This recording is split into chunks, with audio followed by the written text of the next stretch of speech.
하나님의 말씀은 에베소서 5장입니다. 에베소서 5장 18절 우리 한 절을 읽겠습니다. 에베소서 5장 18절 술 취하지 말라 이런 방탕한 것이니 오직 성령으로 충만함을 받으라.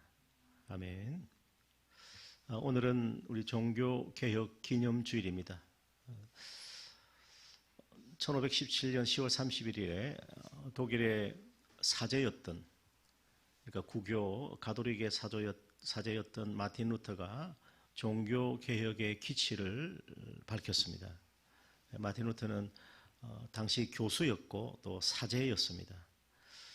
그런데 마틴 루터는 로마 교황청의 잘못된 부패와 또 면죄부라는 그런 잘못된 교리를 가지고 죽은 자도 구원받고 죽은 자도 천국에 들어갈 기회가 있다라면서 면죄부를 팔아서 그 면죄부에 의해서 들어온 막대한 기금을 가지고 또 성당을 건축하고 또 여러 다른 일에서는 이런 모습들을 보면서 마틴 루터는 의연히 하나님의 말씀 성경으로 돌아가자라고 그렇게 외치면서 종교개혁을 감행했습니다. 그래서 마틴 루터가 외쳤던 5대 강령이 있어요. 그 5대 강령은 오직 성경입니다. 오직 하나님의 말씀, 오직 성경으로 돌아가야 된다. 그리고 오직 예수 그리스도입니다. 우리의 구원은 예수 그리스도.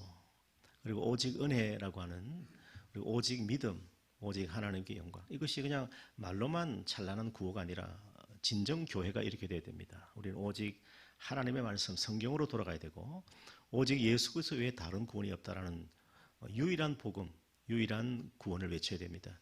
그리고 오직 하나님의 은혜로 모든 것이 되어지는 것이기 때문에 은혜를 외치고 이 모든 것은 오직 믿는 자에게 임하는 하나님의 축복입니다. 오직 믿음으로, 그리고 오직 하나님께 영광을 위하여 먹든지 마시든지 무엇을 하든지 주님께 영광이 되게 하는 것입니다.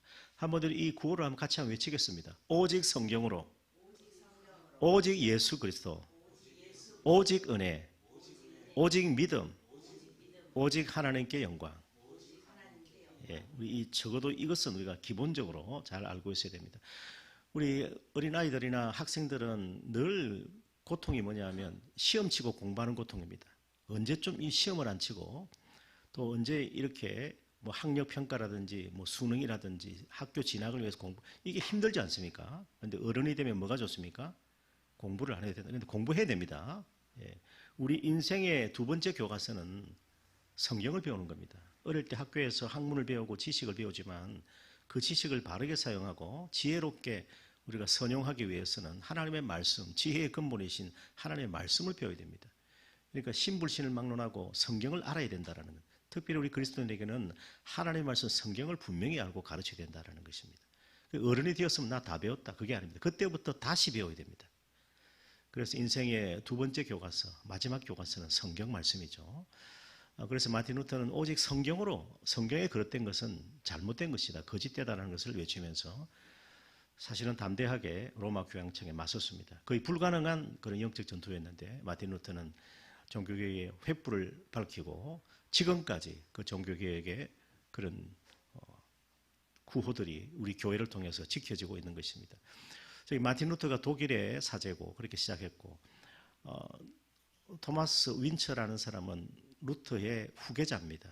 그래서 보다도 종교개혁을 더 많이 개성했던 사람이고 멜랑히톤은 루터의 친구입니다. 친구인데 멜랑히톤이 몸이 굉장히 약했습니다. 그래서 루터가 멜랑히톤의 그 치료를 위해서 늘 애를 쓰고 그렇게 했는데 멜랑히톤에게 한 번은 명령을 합니다. 예수 그리스도 이름으로 명하는데 멜랑히톤 그대는 죽지 마라, 병들어 죽지 말라 그렇게 외치는데 그 믿음대로 멜랑히톤이 루터보다 15년을 더 살았어요. 그래서 아주 종교개혁의 동력자가 멜랑히톤이고 칼빈은 우리 그 프랑스의 종교개혁자입니다. 칼빈. 칼빈의 그 종교개혁 사상을 개성한 사람이 베자입니다. 베자, 제자라고 할 수 있습니다. 더 개성되고 발전되고 칼빈은 스위스에서 특별히 성시화 운동을 했어요. 스위스 제네바나 스위스 도시들을 하나님께서 다스리는 신정 통치로 세웠어요. 왕권이 하나님께 있고 모든 정치와 행정, 입법 모든 것을 하나님의 말씀 성경에 의해서 하나님께서 성경을 통해서 신정 통치를 하게 만들었다라는 것입니다. 이거 잘 들어야 됩니다. 이게 굉장히 중요한 거예요. 그래서 칼빈, 베자, 칼빈은 프랑스의 종교개혁자입니다. 그래서 우리 장로교는 칼빈주의라고 말하는데 칼빈주의의 그 근간이 성경, 예수, 은혜, 믿음, 하나님께 영광입니다. 저 빙글리는 누구냐 하면 스위스의 종교개혁자입니다. 스위스의. 존 낙스는 스코틀랜드의 종교개혁자고 얀 후스는 체코의 종교개혁자입니다. 존 위클리프는 우리가 아시죠? 위클리프 성경도 있는데 존 위클리프, 존 후퍼 뭐 이런 사람들은 다 영국 그리고 스코틀랜드의 종교개혁자고 사보나 롤라라고 하는 헝가리의 종교개혁자가 있습니다. 이분들은 다 거의 다 순교 당했습니다. 그래서 이들이 외쳤던 그 복음이 지금까지 우리 교회를 통해서 우리 나라와 민족을 통해서 이 복음이 전파되고 교회가 굳건하게 세워진 것을 우리가 볼 수가 있는 것입니다. 자, 그래서 오늘 우리 종교개혁인데 쥐리히 저기 잉글리는 스위스 쥐리히에서 67개 조항을 내걸었고 루터는 95개 조항을 걸어서 당시 구교회가 어떻게 잘못된 것을 그 관행을 인간이 세운 전통을 철폐해야 된다고 외치면서 비텐베르크 성당 그 대학교회 성당에 95개조 조항을 걸면서 마르틴 루터가 종교개혁을 시작한 것을 우리가 볼 수가 있습니다. 그럼 지금 올해 몇 년째죠? 2024년이니까 벌써 500년이 훨씬 넘었습니다. 그래서 우리 교회는 늘 이 종교개혁의 정신을 늘 지키고 종교개혁이 외쳤던 그 구호가 한낱 구호가 아니라 진정 우리가 하나님 나라와 복음을 위해서 우리가 끝까지 외쳐야 할 믿음의 구호라고 우리가 생각할 수가 있는 것입니다.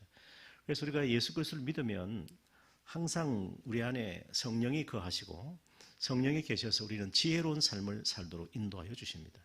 예수 그리스도를 나의 구주로 믿으면 성령이 내 안에 거하시고 성령께서 우리의 삶을 인도하시고 도와주신다라는 것입니다. 그래서 사도 바울은 에베소서 5장에 와서 어떻게 우리가 빛의 자녀로 하나님을 기쁘시게 하는 지혜로운 성도로 살아가야 할 것인가를 말씀하고 있습니다. 그런즉 너희가 어떻게 행할 것을 자세히 주의하여 지혜 없는 자 같이 하지 말고 오직 지혜 있는 자 같이 해서 세월을 아끼라. 때가 악하다. 그렇게 말씀하고 있습니다. 그 지혜 있는 자인가 지혜 없는 자인가 그 판정 기준은 그 사람이 세월을 아끼면서 사느냐 그냥 세월을 허비하느냐 낭비하느냐 거기에 달려있다는 것입니다. 이 아낀다라는 말은 그냥 절약한다 그런 의미가 아닙니다. 아낀다라는 말은 기회를 산다라는 말입니다. 엑사고라조라는 말은 기회를 사는 것입니다. 이 세월은 흘러가는 시간의 정점이라고 하는 카이로스입니다. 흘러가는 시간의 정점, 하나님께서 정한 시각이죠. 그래서 우리가 살아가고 우리가 모든 것을 애쓰고 수고하는 것 같지만은 우리의 삶의 주권은 하나님께 있습니다. 시간의 주인은 하나님이시고 역사의 주관자는 예수 그리스도입니다. 그래서 하나님께서는 반드시 우리가 처한 어떤 처지와 형편에도 불구하고 또 우리가 풀어야 할 그런 해결해야 할 숙제가 있고 우리가 지고 가야 할 감당할 그런 문제가 있는데 그런 짐들이 있는데 이것을 하나님께서는 하나님의 때와 방법에 의해서 해결해 주십니다. 그래서 우리가 그 때를 아는 거예요. 하나님의 정한 시각을 아는 것이 세월을 아끼는 것입니다. 그래서 이 세월은 카이로스. 그래서 지혜 있는 자는 시간의 때가 악함을 알고 하나님을 기쁘시게 할 기회를 붙잡는 사람이다라는 것입니다. 우리 헬라의 어떤 뭐 신화라고 할까요? 거기 보면 기회의 신이 있습니다. 기회의 신이 참 요상하게 생겼는데 기회의 신은 앞머리는 대머리고 뒷머리는 깁니다. 그리고 발에는 아주 그 횃불에 그 불꽃 같은 신발을 신고 있고 그리고 한 손에는 저울을 들고 있고 한 손에 시계를 들고 이렇게 빨리 지나갑니다. 그게 기회의 신이라는 것이죠. 기회의 신의 이름이 카이로스예요. 그런데 기회를 어떻게 해야 되냐? 붙잡아야 됩니다. 그런데 붙잡으려니까 앞머리가 대머리라도 잡을 수가 없어요. 그 기회는 지나가는 순간이라도 뒷머리라도 잡으라는 거예요. 그 기회는 저울이 있고 시계가 있어가지고 시간과 저울을 가지고 우리를 계산하고 모든 것을 카운팅한다는 거예요. 그러니까 우리 기회의 어떤 때가 왔을 때는 하나님의 그 정점, 하나님의 시각을 우리가 붙잡아야 하지 그냥 놓쳐서는 안 된다는 거예요. 지금 우리가 때가 악함을 알고 하나님을 어떻게 하면 기쁘시게 할까? 어떻게 하면 하나님의 영광을 돌릴까? 어떻게 해서 내 삶을 드리고 나의 시간을 활용해서 복음을 전하고 우리에게 맡기는 사명을 감당하며 살아가. 이것을 늘 생각하는 사람이 지혜로운 사람이에요. 그런 사람이 지혜로운 성도다라고 그렇게 말씀하고 있습니다. 세월은 참 악합니다. 때가 악하기 때문에 우리에게 호락호락 기회를 주지 않습니다. 우리는 기회를 사서 그 기회를 통해서 하나님을 만나고 또 하나님 앞에 영광 돌리면서 살아가야 한다는 것입니다. 하나님께 맡기신 달란트를 허비하거나 땅에 묻어두지 말고 잘 사용해야 한다는 것입니다. 예수님 다시 오실 때 가깝습니다. 환난의 날이 이미 시작되었습니다. 그래서 우리는 주어진 시간의 소중함을 알고 분별할 줄 아는 지혜로운 삶을 살도록 그렇게 기도하는 우리 모두가 되시기 바랍니다. 사도 바울은 어둠에서 빛으로 빛의 자녀로서의 삶에 대해서 어리석은 자가 되지 말고 하나님의 뜻이 무엇인지 이해하라 그렇게 말씀합니다. 그러므로 어리석은 자 되지 말고 주의 뜻이 무엇인가 이해하라라는 것입니다. 우리 지난주에 주님의 뜻이 무엇이었습니까? 그리스도 예수 안에서 우리를 향하신 하나님의 뜻은 항상 기뻐하는 것이고 쉬지 말고 기도하는 것이고 범사에 감사하는 것이 하나님의 뜻이다. 이것이 그리스도 예수 안에서 우리를 향하신 하나님의 뜻이라는 것입니다. 우리가 문제가 얽히고 힘들고 어려운 그런 고난이 우리에게 닥쳐올 때 어떻게 하느냐? 항상 기뻐하면 됩니다. 그래서 제가 늘 그랬잖아요. 기뻐하는 자 못 이깁니다. 즐거워하는 자 못 이겨요. 예. 미친 사람 어떻게 이깁니까? 이길 수 없는데 기뻐하면 이길 수 있습니다. 예. 아무리 인간이 최선을 다하고 열심을 다한다 해도 엔조이하고 즐거워하는 사람 못 이깁니다. 여호와를 기뻐하라. 여호와를 기뻐하는 것이 너의 힘이다. 그래서 이스라엘 백성들이 바벨론 포로에서 돌아와서 그 고국 예루살렘 이스라엘 참 형편을 보니까 기가 막힙니다. 성전은 다 회파되고 제단은 무너져 버렸고 성벽은 다 무너져서 이 민족들이 마음껏 출입하고 어떤 신앙의 순수성을 다 잃어버리고 종교 혼합주의에 빠지고 그리고 민족의 순수성도 다 훼손되어 버렸습니다. 그 주일이라고 절기를 지키는데 마음에 기쁨이 없어요. 그저 와서 하나님 성전에 와서 기도하고 예배를 드리는데 막 울기만 하고 그 상한 마음으로 고통만 당하고 있더라는 거예요. 그래서 하나님께서 하나님 앞에 예배를 드리고 절기의 제사를 드릴 때 하나님께서는 그 제물에 금하신 것이 있습니다. 꿀을 넣지 마라. 그 꿀은 인간의 마음을 달콤하게 만들기 때문에 온전한 예배가 되지 않는다. 그래서 꿀을 넣는 것을 금해서 대신에 소금을 넣어라. 누룩도 넣지 마라. 발효된다. 그것은 인간의 마음을 그냥 헛되게 만드는 것이기 때문에 누룩과 꿀을 제거하라. 단 소금은 넣어라. 소금은 변치 않는 언약이다 그랬는데. 그런데 그래서 이제 뭐 단 것도 안 먹고 그러니까 하나님께서 느헤미야 선지자를 통해 느헤미야를 통해 하신 말씀이 뭡니까? 단 것도 먹어라. 이날은 여호와의 성일이다. 기뻐하고 즐거워하라.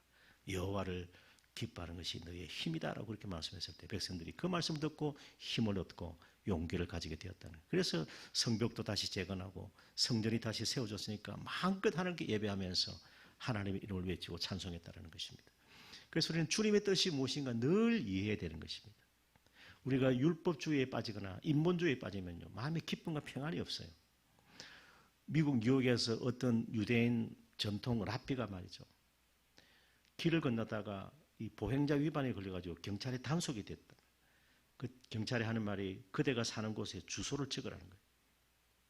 그리고 신분증을 내놔라. 그리고 그 유대인 랍비가 그날이 안식일이었다는 거죠. 그래서 제가 지금 요 조금만 가면 저희 집인데 거기서 저의 신분증을 가져와서 제가 확인해 드리고 하니까 안 된다는 거예요. 그래서 이제 할 수 없이 강요에 의해서 자기가 글을 썼다는 거예요. 글을 자기 주소를 적고 이름을 적고 자기 신분 확인을 해줬다는 겁니다. 그러고 난 뒤에 이 유대인 랍비가 말이죠. 어떻게 했냐니까 그 경찰을 고발을 했어요. 그 무슨 일이 생기냐니까 자기의 명예를 훼손했다는 거예요. 자기는 유대인 랍비고 안식일에는 글을 쓰는 노동을 하지 않는데 그걸 나에게 강요해서 내가 썼다라는 거예요. 어떻게 판결이 났을까요? 지금 이 사회가 세상이 그렇게 되어 있습니다. 차별금지법에 걸린 거예요. 나의 명예를 훼손하고 나는 나의 안식의 계명에 따라서 나는 그 율법에 의해서 나는 글을 쓰면 안 되는데 주일에 경찰관의 강요에 의해서 내가 비록 위반을 했다 한들 나는 충분히 항변했는데 글을 강요했기 내가 글을 썼다. 그래서 나의 종교적인 내 이 그 법을 종교적인 그 규정을 내가 어겼기 때문에 내가 하나님의 죄를 지었다. 그래서 내가 고발한다. 어떻게 돼? 판결은요. 그 경찰관이 다른 곳으로 정거이 돼버렸어요. 그 랍비의 표현을 들어준 겁니다. 지금 세상이 이렇게 지금 돌아가고 있는 것입니다. 그래서 세월이 악합니다. 때가 악합니다. 그래서 우리는 어리석은 자가 되지 말고 지혜롭게 주의 뜻이 무엇인가 이해해야 한다는 것입니다. 이 세상신, 어둠의 영, 그리고 이 공중권세 잡고 세상 주관자는 이 세상을 지금 주도하고 있어요. 그걸 우리가 이해하고 분별을 해야지 우리가 모든 상황과 환경을 우리가 바르게 우리가 분석을 할 수가 있는 것입니다. 그걸 모르면 모릅니다. 이 세상이 어떻게 돌아가는지, 왜 이러는지 알 수가 없습니다. 그러나 우리가 어리석은 자가 아니라 지혜로운 자가 되어서 지금 때가 악하고 마귀가 세상 임금이 활동을 하고 적그리스도가 나타나서 활동하고 교회를 미혹하고 어지럽히기 때문에 그런 우리가 시대 속에 우리가 살고 있다는 거예요. 그래서 우리가 주의 뜻이 무엇인가 항상 이해하면서 살아가야 한다라는 것입니다. 그래서 이 바울은 형제들아 내가 하나님의 모든 자비하심으로 너희를 구하노니 너희 몸을 하나님 기뻐하시는 거룩한 산제사로 드리며 이것이 너희의 드릴 영적 예배다라고 그렇게 말씀하고 있습니다. 그래서 하나님의 그 모든 자비하심으로 권하는 것이 우리의 몸을 하나님이 기뻐하시는 거룩한 산제사로 드리는 것입니다. 이것이 하나님의 선하시고 기뻐하시고 온전한 뜻이라고 말씀하고 있습니다. 그래서 오늘 우리 지혜로운 성도는 하나님 허락하신 시간의 소중함을 알고 기회를 사서 주님의 나라와 복음을 위해 헌신하고 이 땅의 모든 유업을 감당하는 것입니다. 사랑하는 여러분, 오늘 주어진 시간을 우리가 아껴서 시간을 선용해서 복음을 전할 기회를 살 수 있는 우리 모두가 되시기를 축복합니다. 나를 부르신 주님의 뜻을 깨닫고 주님을 기쁘시게 하는 지혜로운 성도로 살아가기 바랍니다. 그래서 오늘 이 바울은 이 모든 것을 다 망라해서 우리가 그럼 어떻게 하면 이런 지혜로운 삶을 살 수 있을까? 어떻게 하면 주의 뜻을 우리가 이해할 수 있을까? 어떻게 하면 하나님을 기쁘시게 할 수가 있을까? 바울은 앞에서 에베소서에서 1장 2장에서 교회가 무엇인가? 교회의 정체성에 대해서 구원받은 성도가 누군가? 예수 그리스도는 우리의 화평이시다라고 이 말씀들을 계속 전파했습니다. 그리고 교회에 하나님의 영광이 충만히 임하도록 교회를 위해서 기도하고 하나님 앞에 감사하고 찬양했어요. 그러고 나서 4장부터는 성령께서 이 교회를 하나 되게 하셨다. 성령이 하나 되게 하셔서 힘써 지키라 그렇게 말씀하시고 그럼 우리가 구원받은 성도로서 어떻게 행하며 살아가야 할 것인가를 가르쳤어요.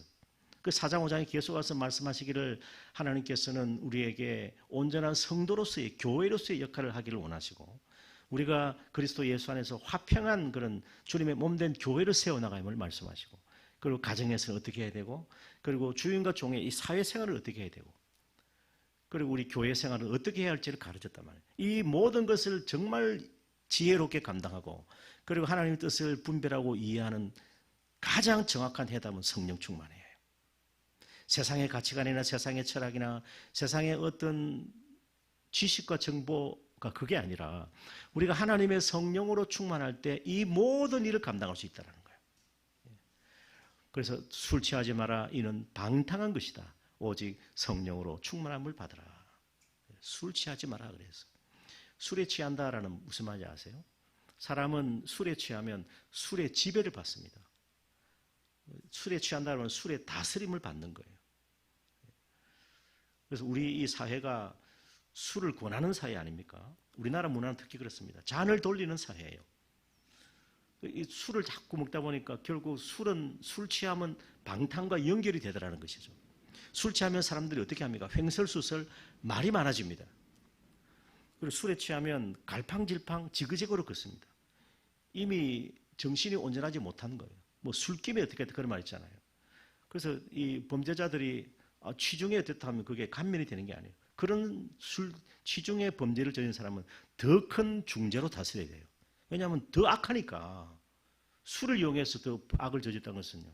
그래서 우리나라의 범죄 사건, 전 세계 범죄 사건의 거의 80% 이상이 술 취함과 관계가 있습니다. 술 취함 때문에 범죄, 도적, 강도, 살인 모든 것이 술 취함과 관계되어 있다는 거예요. 그만큼 술 취한 것은 방탕한 것과 연결된다는 거예요. 그래서 이 당시에 이 그리스도인들도 교회 안에서 이 성찬이나 그리고 이 애찬식을 나누면서 포도주를 먹었거든요. 그 포도주를 마시니까 취해버린단 말이죠. 그러니까 술 취함을 인해서 교회 내에서 분쟁도 일어나고 다툼도 일어나더라는 거죠. 그 술 취함의 문제는 비단 교회 안에뿐만 아니라 교회 밖에서는 더 말할 것도 없습니다. 교회 밖에서는 에베소 교회 특별히 보면 에베소는 이교도가 있거든요. 이교도. 여기 보면 에베소 교회는 이교도가 있어요. 이교도가 있어가지고 저 아데미 여신상에 있어서 그 아데미 여신상에 가서 제단에서 우상 숭배를 하고 이스라엘 백성들은 거기서 나오는 그 부산물을 먹고 마시고 그리고 술에 취해서 타락하고 또 창기들을 찾아가고 그렇게 했단 말이죠. 그런 에베소 교회예요. 사도 바울이 에베소 교회에 가서 복음을 전파하고 그 교회를 세우면서 그곳에서 두란노 서원에서 2년 동안 가르치고 밤낮 울며 그리고 오래 참고 주님을 섬겼어요. 그리고 그 교회를 이렇게 그 에베소의 우상숭배 도시에 교회를 세웠다라는 거예요. 그리고 그 교회 안에 하나님 백성들이 있고 거룩한 주의 성도들이 나와서 하나님 앞에 예배하고 그리고 하나님의 영광을 위해서 살아가길 원하는데 그 교회 안에도 술 취함 때문에 이 타락한 문화가 교회 안에 들어왔다는 것이죠. 그래서 그런 에베소 교회의 많은 사람들에게 우리 바울은 술 취하지 마라. 이런 방탕한 것이니 오직 성령으로 충만함을 받으라. 그렇게 말씀하고 가르치고 있습니다. 그래서 이 바울이 사도행전 여러분 17장에 보면 아테네에서 복음을 전하고 18장에는 고린도에서 복음을 전하고 19장에 와서 이제 에베소에서 복음을 3차 전도행을 그렇게 합니다. 20장에 와서 이제 에베소의 윗지방에 둘러오는데 거기 보니까 예수님의 제자라고 하는 자들이 한 12명 가량 있는데 이들이 지금 요한의 물 세례만 하고 있더라는 거예요. 그래서 우리 사도행 20장에 보면 바울이 요한의 물 세례가 회개의 세례가 아니라 예수님께서는 성령으로 우리에게 세례를 주신다. 그렇게 말씀했거든요. 그러니까 이 제자들이 그 말을 듣고 우리는 성령이 계심을 알지도 듣지도 못했다는 거예요. 예수님 믿어도 성령의 역사, 성령의 은혜를 모르고 살았다는 거예요. 그래서 바울이 하나님 말씀을 전하고 오직 성령으로 세례받게 하고 예수 그리스도로 세례받게 하니까 이들이 방언도 하고 그리고 바울이 하나님의 능력이 나타나서 치료하는 능력이 나타나고 바울의 손수건이나 앞치마에 손을 갖다 대도 병자가 치료되는 역사가 나타났어요. 그 에베소 교회의 성령의 역사, 성령 충만, 성령 세례를 전파한 사람이 바울입니다. 그래서 바울이 처음에 복음을 듣고 받았지만은 그들이 성령 충만, 성령 세례를 모르고 살았는데 성령 세례가 있고 성령 충만이 있다는 걸 알게 되고 성령 세례가 우리가 예수를 믿을 때 성령 세례 받지만은 그 성령으로 충만한 삶을 살아야 된다는 것을 바울이 에베소 교회에 가르쳤어요. 그런 에베소 교회가 하나님 말씀 복음을 전파하다가 처음 교회니까 처음 신앙, 처음 사랑 잃어버리고 이단들과 싸우다가 나중에 요한계시록 말씀에 보면 소아시아 7교회 에베소 교회가 있거든요. 그 에베소 교회는 어떤 교회냐면 신앙의 전통을 지키는 그런 교회였습니다. 그래서 이단들과 싸우고 전투하는 그런 교회로 살아왔는데 그러다 보니까 사랑이 식어져 버렸대. 처음 행위, 처음 열심히 식어져 버린 그런 교회가 에베소 교회거든요. 그래서 그 에베소 교회가 다시 원래 교회의 모습으로 돌아가려면 성령 충만밖에 다른 방도가 없습니다. 우리는 성령 충만을 늘 구하면서 성령 충만 가운데 살아가야 된다라고 그렇게 말씀하고 있습니다. 그래서 술 취함과 항상 반대가 성령 충만이에요. 포도주는 거만케 하는 것이고 독주는 떠들게 한다.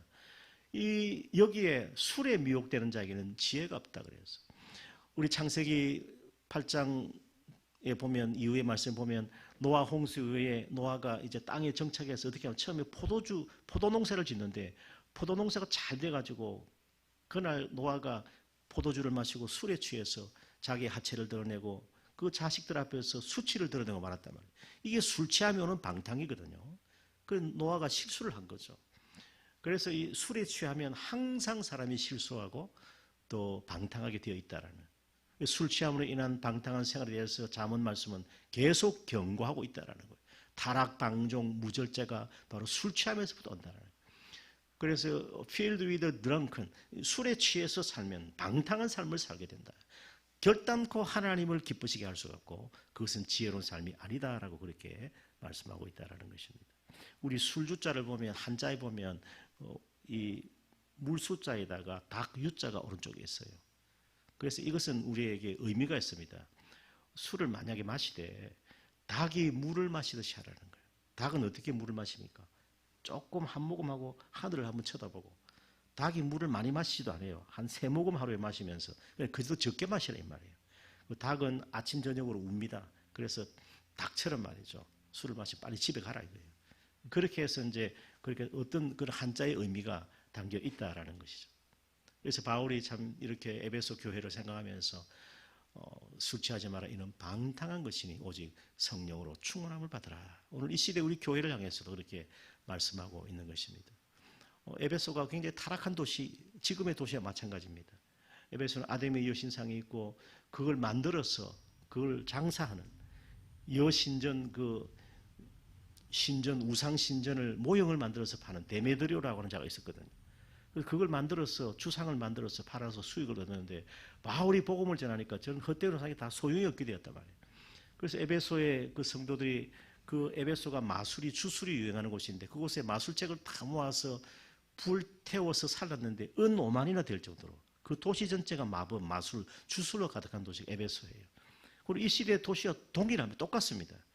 그래서 그런 엉터리 거짓 우상이 팽배한 그곳에 복음이 전파되고 교회가 세워지니까 그런 우상의 세력이 다 멸하게 된 그 가운데는 성령 충만이 있었다는 거예요. 성령 충만한 성도들이 그 우상과 싸우고 우상을 제거해 나가기 시작했을 때 에베소 교회가 굳건하게, 지금은 저렇게 그 기둥터만 남아있지만 그 교회가 지금까지 그래도 에베소 교회는 전통적 교회로 남아있다라는 것입니다. 그래서 이 바울은 우리에게 말씀합니다. 그리스도를 닮은 온유와 겸손은 자주 분노하는 성향을 누구든 해독제다. 우리가 그리스도를 닮으면 온유와 겸손의 열매를 맺는다. 그래서 그리스도인은 성령의 새술에 취해서 살아간다는 거예요. 여러분, 우리 사도행전 2장에 보면 오순절에 베드로와 제자들이 성령 강림의 그 은혜를 드리면서 그들이 성령 세례를 받고 성령으로 충만해졌어요. 그리고 그 전에는 예수님 십자가 질 때는 그들이 도망치고 달아나고 그랬던 제자들이 이제 담대해졌습니다. 지혜로워졌습니다. 그래서 그 많은 모인 무리 가운데서 베드로가 일어나서 복음을 전하고 예수의 십자가 부활을 증거했을 때 그 말씀을 듣던 무리들이 어떻게 하면 형제여 우리가 어찌할꼬 가슴을 치면서 회개하고, 그래서 그 자리에서 회개하고 예수님을 믿는 그런 구원의 역사가 나타나고, 그래서 하루에 3,000명이 예수를 믿는, 그것이 성령 충만의 결과입니다. 성령 충만하니까 복음을 전하는 거예요. 성령 충만하니까 주의 나라 주의 복음을 전가하면서 살아갔다라는 것입니다. 그래서 오늘 이 시대 우리가 참 오직 성령으로 충만을 받아야 된다. 성령 충만하게 되면 거짓 영을 분별할 수 있고, 성령 충만하면 거짓 선지자도 분별할 수 있고, 성령 충만하면 하나님 기뻐하지 않는 것도 우리가 하지 않는 거예요. 세상의 술에 취하고 그리고 술 취함으로 방탕하게 되면 세상의 가치관, 세상의 철학을 그대로 따라갑니다. 교회도. 그래서 오늘날 문제는 교회 밖의 문제라기보다 교회 안의 문제예요. 우리 예수님께서 마태복음 7장 15절에서 거짓 선지자들을 상가라. 거짓 선지자가 어디 있습니까? 교회 안에 있습니다. 이단들이고 사이비 종파고 교주들이고 또 교회 안에 그릇된, 어쩌면 앞에 나왔던 우리 칼빈주의 5대 강령에서 벗어난 오직 성경, 오직 예수 그리스도, 오직 믿음, 오직 은혜, 오직 하나님의 영광을 위해 그렇게 살지 아니하고 인본주의나 자신의 어떤 기준을 가지고 살려고 했을 때 그들이 교회 안에서 거짓된 가르침을 가졌다는 것이죠. 그래서 거짓 선지자들을 상가라. 양의 옷을 입고 너에게 나오지만은 속으로는 노략질하는 일이다라고 그렇게 말씀합니다. 그건 교회 안에 지금 거짓 선지자가 있다라는 것이거든요. 그래서 저 오른쪽에 보면 저기 어떤 내용이냐면 사람이 많이 있는 저곳은 퀴어 축제를 반대하는 모임이고, 오른쪽에 작은 무리가 잔디에 앉아 있는 것은 퀴어 축제 하는 사람들이에요. 그래서 오늘이 이제 10월 27일 종교개혁 우리 기념주일을 해가지고 한국 교회가 이제 오후에 아마 우리 광화문하고 저 우리 시청 일대 저 여의도 이쪽에서 집회를 합니다. 집회를 하는데 아마 이 동성행위와 포괄적 차별 금지를 반대하는, 그래서 우리 거룩한 가정이 되고 그리고 건강한 우리 사회가 되고 그러면서 우리 교회도 지키고 우리 나라도 지키자는 그런 의미에서 함께 모이는 줄 믿습니다. 그래서 이를 위해서 기도해야 되는데, 참 우리가 이런 모든 것을 볼 때 이 시대에 우리가 오직 성령으로 분별해야 돼요. 성령 충만하면 하나님의 진리를 거스르고 하나님의 법을 대항하는 그런 거짓된 그런 악법들을 물리칠 수가 있는 거예요. 우리가 성령 충만하지 아니하면 우리 성경에 하나님께서 보시기에 좋았던 게 뭐예요? 하나님께서 남자와 여자를 지으시고 보시기에 좋았어요. 특별히 매우 좋아하셨어요. 세상 만물은 보시기에 좋았지만은 하나님께서 흙으로 사람을 지으시고 그리고 아담의 갈빗대를 취해서 흙과 함께 갈빗대로 여자 하와를 만드셨을 때 하나님께서 보시기에 심히 좋았다고 그랬어요. 그런데 하나님 보시기에 심히 좋았던 것을 누가 깨트립니까? 마귀가 깨트리는 거예요. 그래서 지금 이 세상의 악법들, 이 동성행위를 조장하고 이것을 법으로 통과시키고 그리고 대법원에서 판결을 내려서 동성결혼을 허용하고 동성결혼하는 것을 동성부부로 인정하면서 이들에게도 무엇을 준다? 부양권도 줄 뿐 아니라 의료보험 혜택도 주고 연금 혜택도 주겠다는 거예요. 그렇게 이미 판결을 해버렸거든요. 제가 이런 내용들을 좀 가지고 있는데 이것이 정말 이 시대에 하나님의 진리를 거스르는 행위예요. 그런데 여기에 대해서 세상 사람들도 윤리적으로 도덕적으로 다 반대하거든요. 차별금지는 다 좋은 거예요. 그런데 이 포괄적 차별금지는 그런 동성행위자들, 소수자들을 합법화시켜가지고 이들을 보호해 주는 거니까 그들도 인권이 있지만은 그들을 치료하고 고쳐야 되는데 그렇게 하지 않고 합법하고 조장시키고 이걸 반대하고 이걸 금지하면 처벌을 해버리는 악법이 지금 우리 포괄적 차별금지. 이걸 지금 의원들이 통과시키려고 하는 거예요. 그래서 제가 합동적 교회 가보니까 이걸 이렇게 크게 만들었어요. 우리 서문교회 가니까 이걸 만들어서 다 배부에 나눠주고 있더라고. 여기 안에 보면 죄송하지만 여기 보니까 2024년 7월 18일 동성 파트너 건강보험 피부양자 자격 인정 판결에 대해 헌법과 민법 위반적 판결을 내린 대법관 이름 다 나옵니다. 김상 아무개, 김선 아무개, 노정 아무개, 서경 아무개, 신숙, 오경, 음상, 이흥, 조희 이름 끝자는 말 안 했습니다. 대법원장을 강력히 규탄한다.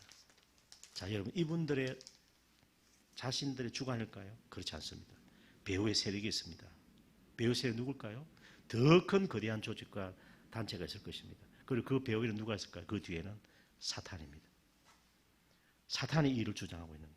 이 모든 것을 주도하는 것은 악한 영, 어둠의 영, 사탄입니다. 사탄이 인간의 마음을 획책해서 우리 교회 안에 거짓 선자를 통해서 이런 것들을 괜찮다, 허용하자 가르치는 거예요. 우리 교회가 여기에서 이제 거룩한 방파제가 돼가지고 함께 일어나야 된다.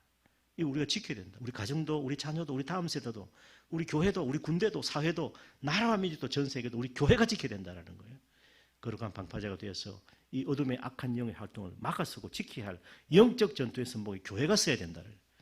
침묵하면 그건 죄악이다. 강건도 불궁해서도 안 된다. 모른 채 해서도 안 된다. 의원이 함께 하나님의 법을 외치고 함께 일어나야 된다는 거예요. 그래서 하나님께서 보시기에 좋은 모든 창조의 세를 깨뜨리는 것은 사탄이 하는 일이에요. 사탄은 원래 하나님을 찬양하던 루시퍼라는 천사장인데 하나님을 찬양하다가 자기가 교만해서 하나님보다 더 높아지려 가다가 땅으로 쫓김받아. 그리고 공중권세를 가지고 있는 공중권세 지상파를 마귀는 이미 다 장악해 버렸어요. 그래서 그런 지상파는 언론은 그냥 참고만 하는 거지 믿을 것은 아니다. 믿을 것은 오직 하나님 말씀밖에 없다. 분별을 잘해. 주님의 뜻이 무엇인지 이해하고 우리가 주님의 뜻을 분별해야 할 줄을 믿습니다. 그래서 사탄은요, 그 아름다운 가정도 에덴 동산도 깨트려 버렸잖아요. 하나님 보시기 얼마나 좋았어요. 그걸 사탄은 깨트려 거짓말로.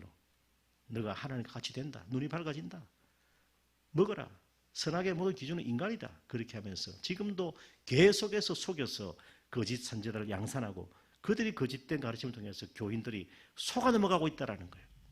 여기서 우리가 참 의원이 결단해야 할 날이 오늘이고 오늘 하루뿐만 아니라 계속해서 우리 교회에서 이걸 가르치고 전파해야 됩니다. 속이고 죽이고 빼앗고 멸망시키는 우리의 소중한 자유와 생명을 빼앗는 모든 악한 행위들이 지금 우리 가운데 있어요. 우리 주변에 있다는 말이에요. 그래서 우리 이것을 들고 함께 우리가 나아가야 됩니다. 그래서 저는 이 말씀을 통해서 우리가 성령 충만해서 함께 나아가야 됩니다.